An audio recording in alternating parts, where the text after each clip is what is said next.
ऐसे ही उनका समय बीत रहा था।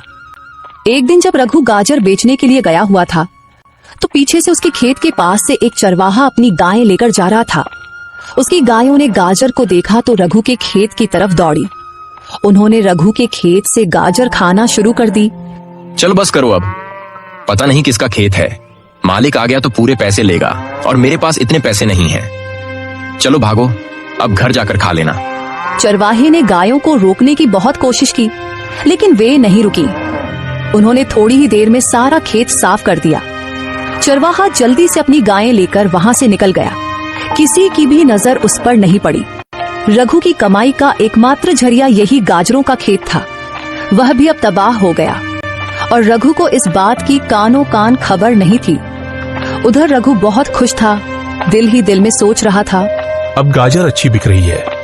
मैं कुछ ही दिनों में पैसे जमा करके अपनी बेटी को एक लाल रंग का प्यारा सा सूट ले दूंगा। बहुत समय हो गया है, मैंने कभी उसे नया सूट नहीं दिया क्योंकि और भी खर्चे बहुत होते हैं, लेकिन इस बार मैं पक्का उसे सूट ले दूंगा।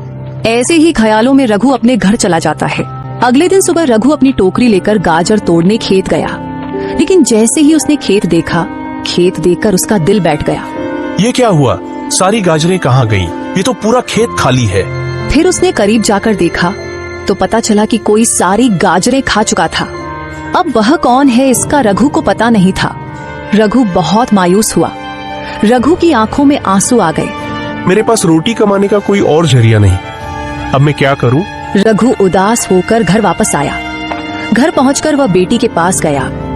क्या हुआ पिताजी, आज आप गाजर बेचने नहीं गए? सब ठीक तो है? आपकी तबीयत तो खराब नहीं? तबीयत तो ठीक है बेटा, लेकिन किस्मत खराब है।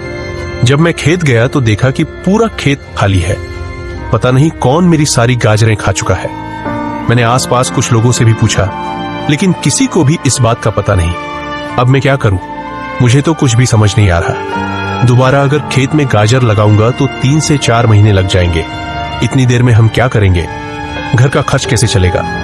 मुझे तो इसी चिंता ने सताया हुआ है। पिताजी, आप इतनी चिंता मत करें। पहले ही मैं बीमार हूँ, इतनी चिंता करेंगे तो आपकी भी तबीयत खराब हो जाएगी।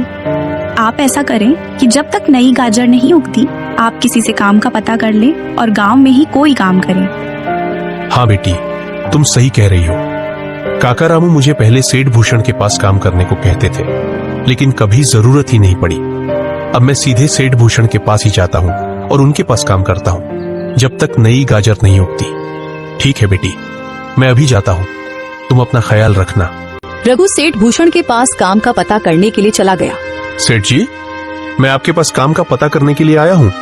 मुझे कोई भी काम दे दीजिए, मैं मन लगाकर काम करूंगा। आपको शिकायत का मौका नहीं दूंगा।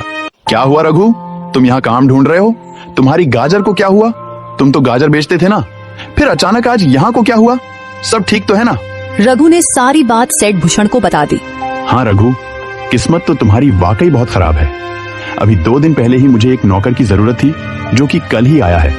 अब मुझे किसी और आदमी की जरूरत नहीं है, लेकिन हाँ, अगर मुझे जरूरत होगी तो मैं तुम्हें जरूर बताऊंगा। सेठ जी, मैं बहुत उम्मीद लेकर आपके पास आया हूँ। मुझे कोई भी छोटा सा काम दे दीजिए, दिहाड़ी भी बेझिझक कम दीजिएगा, मैं उफ तक नहीं करूंगा। अरे रघु, अभी काम नहीं है, बोला तो है तुम्हें, जाओ, जब काम होगा तो मैं तुम्हें बता दूंगा। रघु को सेठ भूषण ने कोई भी काम नहीं दिया। वह वापस घर की तरफ नहीं लौटता, बल्कि आगे पीछे गांव के कुछ लोगों से काम का पता करता रहा, लेकिन किसी के पास भी कोई काम नहीं मिला।